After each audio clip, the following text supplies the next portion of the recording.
Hi, everybody. Today we're going to talk about working with sellers. And one of the first things you want to do when you're working with the seller is create a listing presentation. And you can do that in Moxie Present. As you can see here, I'm in Moxie Present. And you can do a pre-listing presentation that just has some information in it about things that you would like to share with them, or you can do it specific to a property. Like over here, I can't really show this to you. Oh, shoot. Well, let's see. I won't go through the whole thing, but I'll just kind of show you a little bit. Okay. So you can pull somebody's property address that was already listed and it will show up there. I don't want to show that whole thing on there though, like that.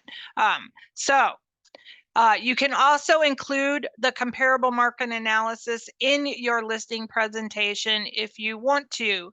Now, one of the things that I can tell you about this listing presentation, this is blank and doesn't have any people's information in it, so we'll use this one.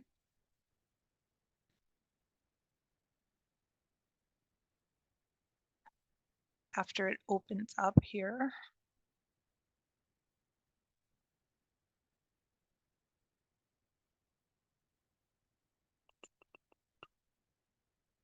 This is a blank listing presentation that I can actually make a copy of and then put some information in according to a specific property. So when you are meeting with your seller, or even when you're first talking to your seller on the phone and you're scheduling your meet to go over there and talk to them about your listing presentation, try and find out what their motivation is. Why are they selling the property? Are they moving to another state? Are they just moving to another place? Do they want to upsize or downsize? You know, what is their motivation for doing that? And maybe you can also find out if you can help them buy another home if that's what they're looking for. When you're talking to them about the listing too, before you even go over there, find out if they've done any updates to it, if they have when approximately they bought it before.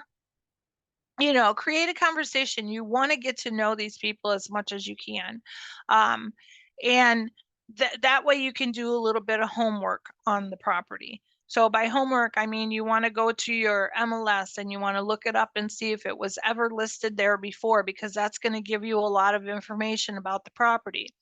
If it wasn't listed there before, that's fine, because you need to go to the county auditor's website, or you can use Realist as well to get there, right? Because there's information from the county that you're going to need for your listing. That's going to give you who your legal owners are. It's important for you to be talking to the legal owners of the property. If the county auditor says that Joe and Jane Smith are the legal owners and you got a call from Bobby Smith, you got to find out who Bobby Smith is, because you need to be talking to the legal owners of the property. If someone says that they're helping their parents sell their house, or that their mom passed away and they inherited the property, oh, that's all great, good and fine. But if that did happen, we need to have the probate docs from the court stating who is allowed to actually sell the property. If they don't have that and they say, well, I have a will, and in this will it says that I'm allowed to sell it, we need it to go through probate, because there could be other heirs that will come out of the woodwork and stop our whole process. If it's in a trust already, then we know they've already gone through the legal part of everything as far as the home. So whoever the trustee is going to be the one allowed to actually sell the property. Anyone that is selling a property that is not in a person's name, so if it's in an LLC or an incorporation or a trust, or maybe someone did pass away, so we need probate docs. We need the documents showing who is allowed to sell the property. We have to have that before we can list it. We cannot go off of a will. We cannot go off of a death certificate. We have to have the proper things, because otherwise it's just going to muddy everything up. And as far as LLCs go, or incorporations, we need the operating agreement if there's more than one party involved in the LLC, or we can just use the articles of incorporation if it's a sole owner for the LLC, and that'll tell us who is signing, because people who sign the documents have to sign in their name as a party too, and we'll get into that more later. Okay, so we want to check out the county auditor to see who the legal owner is, to see what the property taxes are, if they include special assessments, and so on.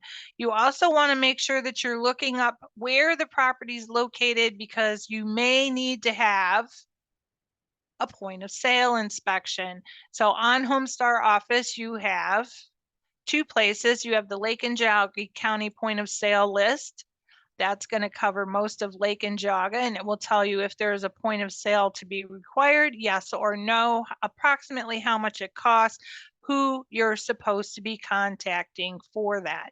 For the Cuyahoga and Summit counties, that one is under the Cuyahoga County point of sale list. This one's more in depth. They tell you a lot more things about the property or about the city. If there's a point of sale required, yes or no. If you have to have something special done for rentals, who you're supposed to contact and how much money it costs. So this is for Cuyahoga and Summit counties. The other one was for Lake and Geauga counties.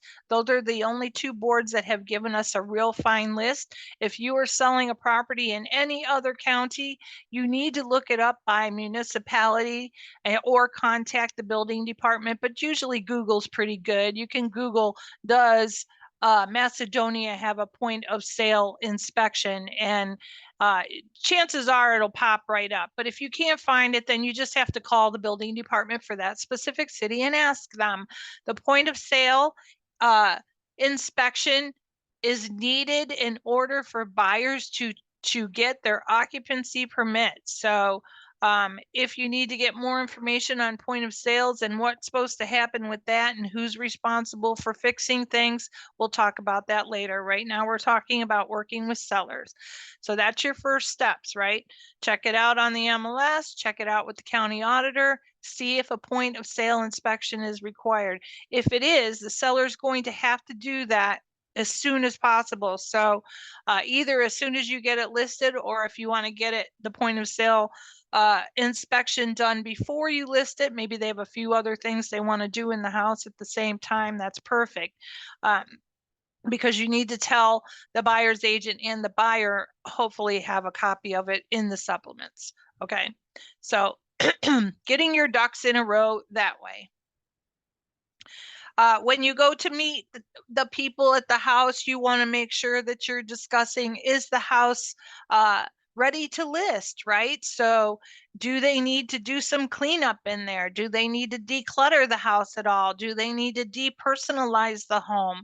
You know, as having the rooms as clean and as clear of clutter or anything else as possible is great, because that shows very nicely. Obviously, you can't do that. A lot of times people are living in the property or they have children on the property and stuff like that. That's fine. You know, people do have daily lives. We all get that. But they want to declutter as much as possible so that the rooms look as big as they can.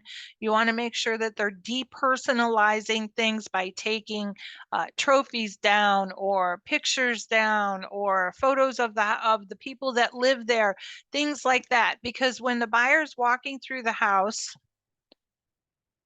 you want them to be able to visualize themselves in that house. And if the whole entire house has all kinds of things that are personal for the people who live there, it's going to be difficult for someone to visualize themselves. Not talking about paintings and such like that, but more so family photographs or trophies or, you know, little things hanging on the refrigerator that the kids did and stuff like that. If the seller's not keen to it, then you just won't do it. But you do have to suggest some of those things for them.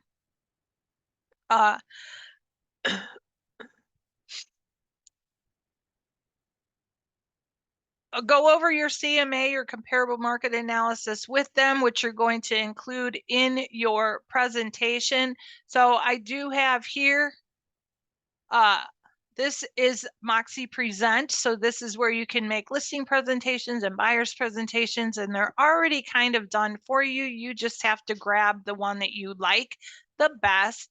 And I have one open here, and this is how it starts. And I took out of the 55 pages, I made myself what's called a pre-listing package so that I can just add it and change things the way that I want to show what the value is of working with me. So I have a little checklist in there.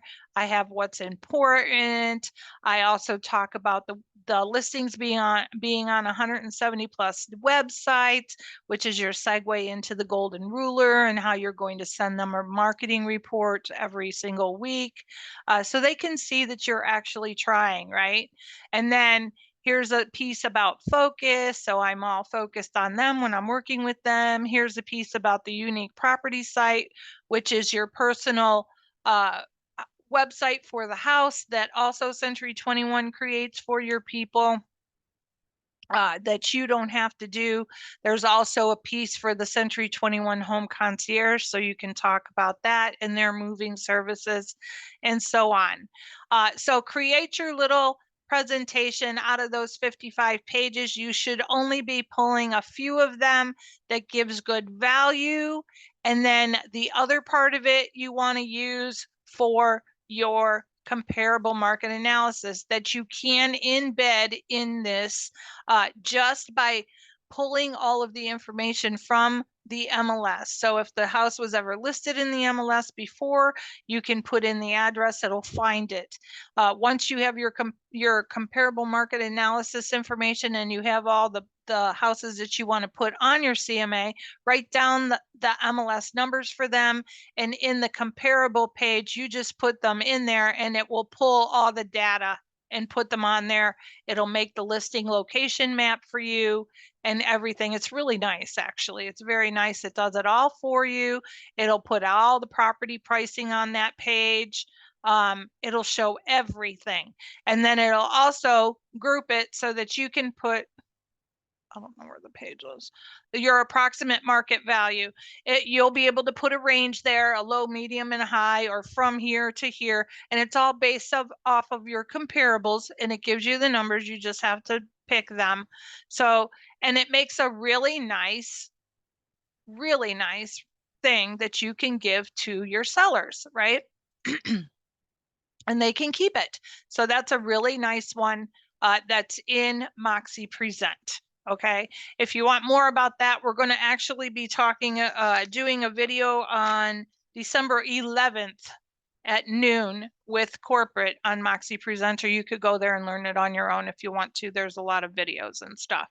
Okay, so you got your presentation there, right? Have your little folder with all of your documents in it, or your tablet with your documents in it, or whatever, so that you can go over all of those with your seller as well. So I also have a little checklist here that you can use for your sellers, and anybody can use this. It doesn't matter if you're new, old, in between. Checklists, I feel, are the best things in the world. So you can use this checklist to help keep you organized of the things that you have to do with your seller. It's the easiest thing in the world, right? Then you won't forget something. So the first thing you want to have your seller sign is your consumer guide to agency. So you want to make sure that you're grabbing the consumer guide to agency. That is the first thing you're going to have them sign when you're walking through the door. Then you can either get right into the exclusive right to sell, or you can give them the property disclosure to fill out while you're walking around and checking out the home. Sometimes it's a lot easier to do that than to sit down with the contract, which kind of scares them a little bit in the beginning. So you can give them the residential property disclosure and say, here, you can sit here and fill out this property disclosure. I'm just going to take a walk around, make some notes, maybe take some pictures and what have you. I want to remind everybody that on the residential property disclosure, the very first page, it says instructions to the owner. They must answer all questions. They need to make sure that they're answering every single question to the best of their ability, even if it is NA or unknown. We do not accept X'd out property disclosures that say never lived in the property. Rehabbers and investors are not exempt from filling this out. This is the #1 lawsuit in real estate, you guys, over this property disclosure. You must make sure that your seller is answering every single question. Now, it doesn't matter if they don't know the answer or if it's not applicable, they're just going to put that on there. Just a reminder to you, all agents, you do not write on this form in any way, shape, or form. Only your sellers fill it out. You don't even check mark a box. Okay, that is totally against license law, so we're not going to do that. So if it says the owner is not occupying the property, they're going to put when they ever occupied it or not. But it doesn't say on there if you don't occupy the property, you don't have to fill this out. That's not what that says. It just wants to know, do you occupy the property or don't you? There are 7 exemptions: trusts, executors, banks, new construction, all of those people are exempt parties, but rehabbers and investors are not. Okay. They have to answer every single question to the best of their ability. The #1 question that is always missed is right here. Is the quantity of water sufficient for your household use? Yes or no? Don't know why, but it is a little question that 99% of the people miss. So just drawing that to your attention so you can make sure that people do answer it. If somebody misses a question and it is a check mark box, you just have to have them answer it. So you're going to look through and make sure they have an answer to every single question there. And if they don't, you're just going to hand it back to them and say, hey, I need the answer on here. So if your person says, well, I had such and such happen to my house, but I fixed it, do I have to put that on there? If they're asking, then what's the answer? The answer is yes. Anything that they know about the house, they need to disclose. They're going to sign this page right here and date their signature. And if there's more than one person who owns the property, they're both going to sign it. If there's 5 people that own the property, because they're all heirs or whatever, all 5 people are going to sign it. You're just going to make room, or you're going to have an addendum. Okay. There is a box for the purchasers to sign as well. There's also that last page that has all of the list of all the websites that is really nice to give to people so that they can look up their own information and you don't have to talk about things that you don't know about, right? Easy peasy. Okay, so that's your residential property disclosure. So you walk through the house, you wrote your little notes down of things that you want to get them fit to do and stuff like that. And then you can sit down and get into the exclusive right to sell. So we already have the consumer guide sign, residential property disclosure is next. Also, if the house is built before 1978, you're going to have them fill out and check mark the boxes on the lead-based paint disclosure. So make sure the address is at the top. The seller is going to fill out A and B, either 1 or 2. Either they know about lead hazards in the home or they don't know anything. 2 is, I have stuff to give you because I know about hazards in the home, or 2B is, I have nothing to give you because I don't know anything, right? Which is pretty much common. Under the agent's acknowledgement section F, that is where the listing agent is going to put their initials stating that they gave the Protect Your Family from Lead in Your Home pamphlet to the seller, and you went over that with them. The sellers are all going to sign on the bottom of the page, and you as the agent are going to also sign on the bottom of the page. That'll go in the pile that goes on the supplements for the buyer. Again, if you have more than 2 people, you're going to make sure that they're all signing that. There is the lead-based paint booklet there in several places on this screen that you can email over to your clients if you want to. Next, we have the exclusive right to sell. So this is the 1-page contract, guys. We're going to call it agreement or call it paperwork so that you don't scare your seller with contracts, but this is the 1-page contract. Very, very important document here. So at the top, you have the property located at. You're going to put the complete address on here. 1234 Main Street, Solon, Ohio, 44139. Complete address. This is a legal document. If there are more than one parcels to be included, so they have maybe a house with that parcel, and then they have 6 other parcels that are all around it, and it's all going to be included, you're going to include each parcel ID number as well. If you need more space, there's more space down at the in section 7. Number 1, terms and listing price. So the owner hereby grants the broker the exclusive right to sell the property from.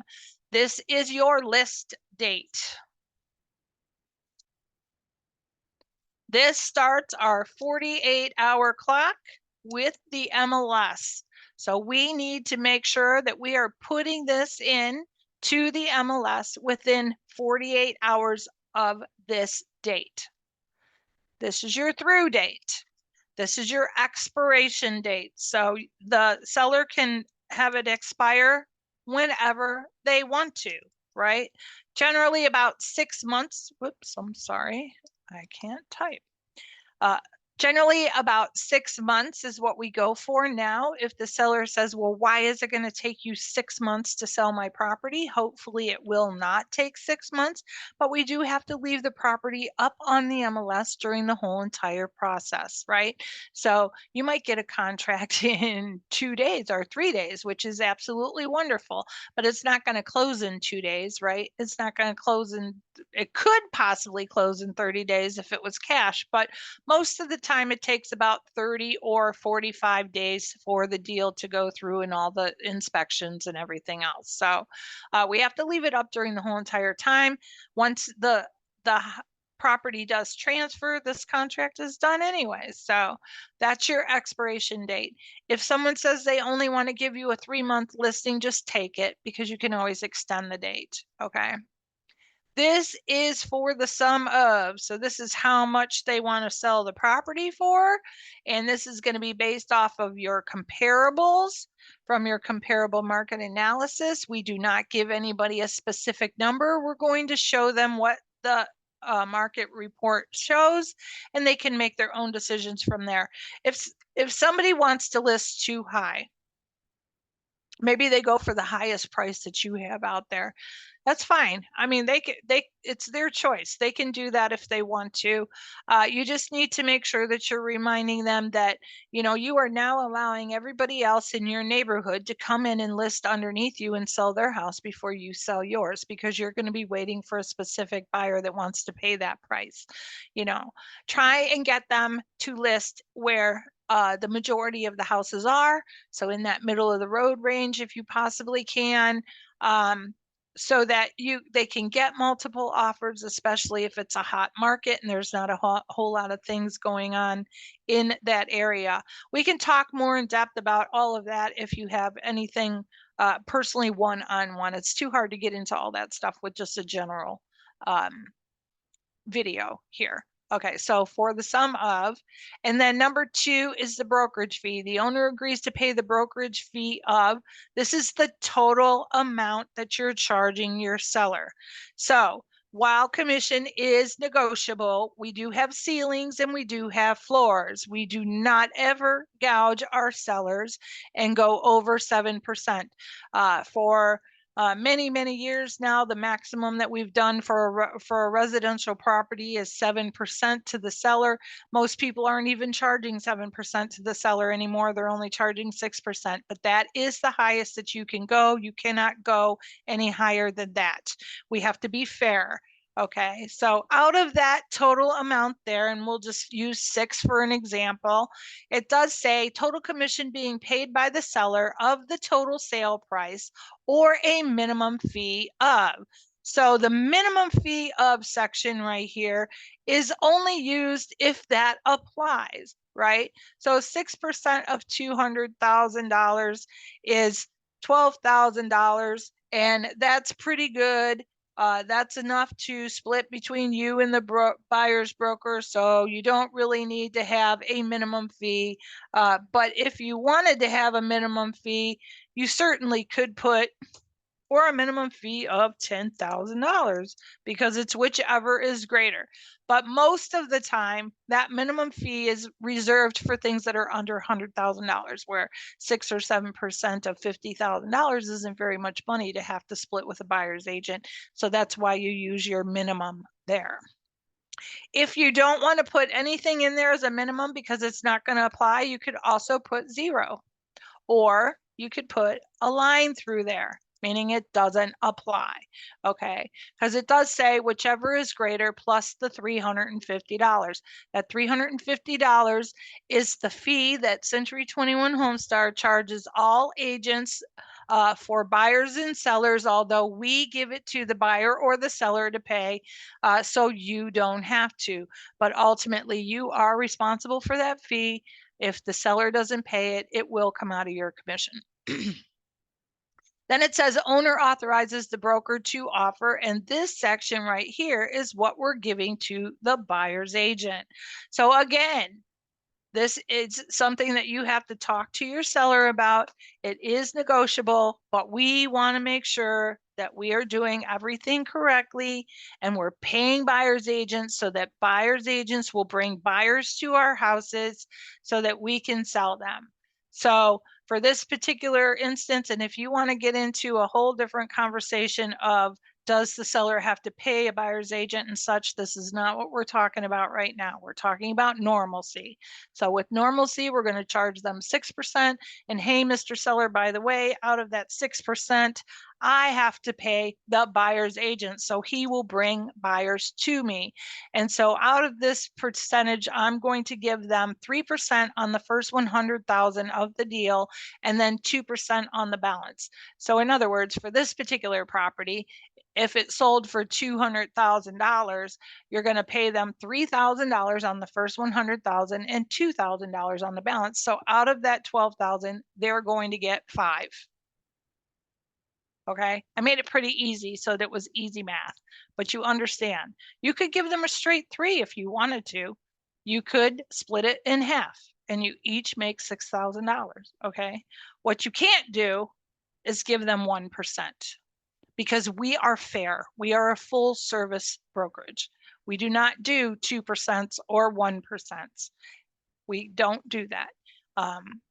3-2 out of the 6. Okay. It also talks about here in this particular paragraph, what would happen if the seller decides to break this contract. So maybe you had a whole bunch of people coming through the house and everything. The seller's eyes get all wide and they're like, well, I'm going to try and do this without them now that they've marketed to everybody so that I don't have to pay all these fees, right? Well, this section right here does cover you as far as that. If your seller now says that they don't want to list the property anymore and they want to sign a mutual release for the listing, we'll do that.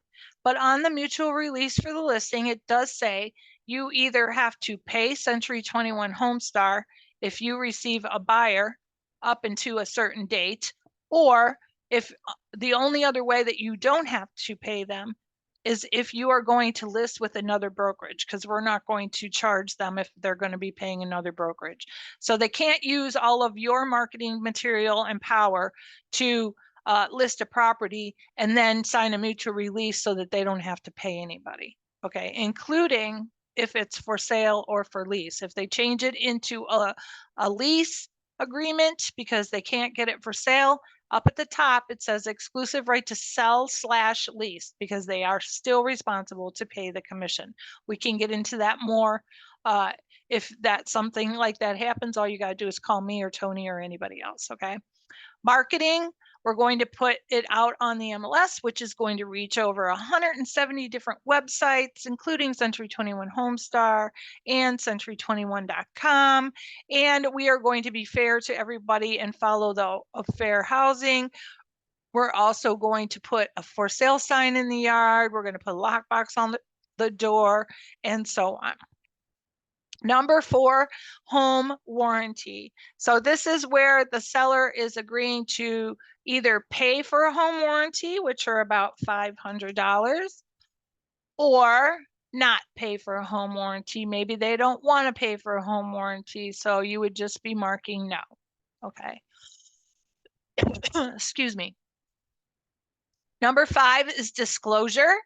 The owner agrees to complete the Ohio residential property disclosure, which we already talked about, and the lead-based paint disclosure, and let us know if there's any other thing that could possibly delay the closing, such as a bankruptcy, a divorce, liens against you, liens against your spouse, and all of that.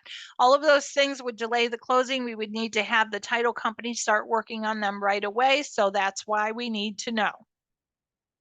It also says owner will also disclose any audio recording devices on the property, including but not limited to Ring cameras.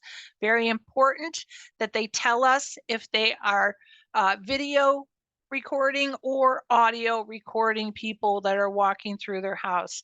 Be very conscious of this when you're dealing with people. You watch what you say, because you never know when somebody's recording you. Number 6, fair housing. So we will basically sell this house to anybody who's over the age of 18 and can prove they can pay for it. We do not discriminate against anyone whatsoever. There are a lot of protected classes, and there are a lot of people that do discriminate, and we do not deal with them. Okay, we do not deal with people who are being discriminatory. If you happen to be talking to a seller and trying to figure out paperwork and such, and they make a comment and it gets you a little weirded out, please feel free to call us and talk to us about it, and we'll let you know what you should do with that. Number 7, other terms or items excluded from the sale could be Samsung washer and dryer. Maybe they want to take them with them. Oops, I forgot Samsung. I forgot that. Or another thing that you want to put on there would be seller is licensed real estate agent, or listing agent is related to seller, or let's go down here. Listing agent has a financial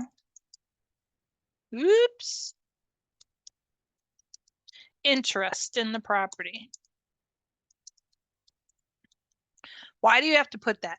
If you have a financial interest in the property, maybe you are a partner with someone else who actually owns it, you must disclose.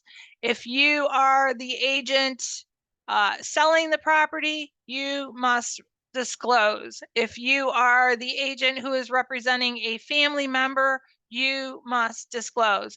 You do not have to tell them what your relationship is, just that it exists, right? You have to disclose it here, and then you also have to disclose it on the purchase agreement when you get into contract.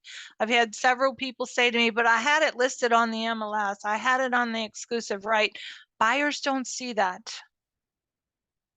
Buyers don't see that, and the buyers are the ones that have to acknowledge that statement according to license law.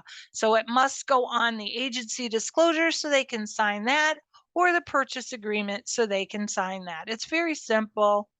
Just cover your butt. This is license law. The mortgage, we want to know the bank name, how much it is, if it's a first, if it's a second, if they have a home equity line, we need that information too, because we got to make sure that we can list this for the right price, and that they're not going to get into a short sale. Okay, short sale is a very different animal. So if you run into a problem like that, please give us a call so we can help you. Number 9 also says no MLS. We put everything on the MLS, so that isn't even going to apply. Down there where the signatures are, again, you're going to have the owners print their names, and you can fill this part out if you want. Print their names, address, email address, phone number, and date their signatures. That's them dating their signature though. And all the owners are going to sign there. Again, If it is an entity, you must have the documents backing up who is supposed to be signing. So the printed name is going to be their name, member. The owner would actually be, oh, I can't type there because it's a signature line. That would be, I'm sorry, I have this wrong. The owner's signature would be Jane Smith, member, right? But if they own it under member for ABC LLC, like that. And then the address. You as the agents are also going to sign and print your names, phone numbers, and date your signatures as well. If you have any questions about who's supposed to do what as far as that goes, you can always ask. Okay, we'd be happy to talk to you about it. Lockbox and key agreement will also help you figure out what you want to charge for commission too. I just don't want to get too much into that into this session. The lockbox and key agreement is going to be signed by the sellers, and that's just allowing us to put the lockbox on their door and also holding us harmless in case anything happens to the house while we have it under lock. Under the lockbox. The MLS photo certification form, this is for you agents to sign. You have to sign and date this, put the address of the property under there so that we know which one it goes for. This is verifying that you did not steal the photos, that you either had someone take the photos for you, you took the photos, or the seller gave them to you. Very, very important. You have to do that because Carly has to mark the box. So she's not going to mark the box unless you tell her for sure that that's true. Okay. Now, there's additional things. So there's a condo addendum that you can have them sign and fill out if they have a condominium that you're selling. That'll help with all the getting the HOA information because you'll need that as well. There's also over here on the right-hand side, you have the input sheets, and I know for a fact that Julia did put the new updated ones in. Oh, not yet.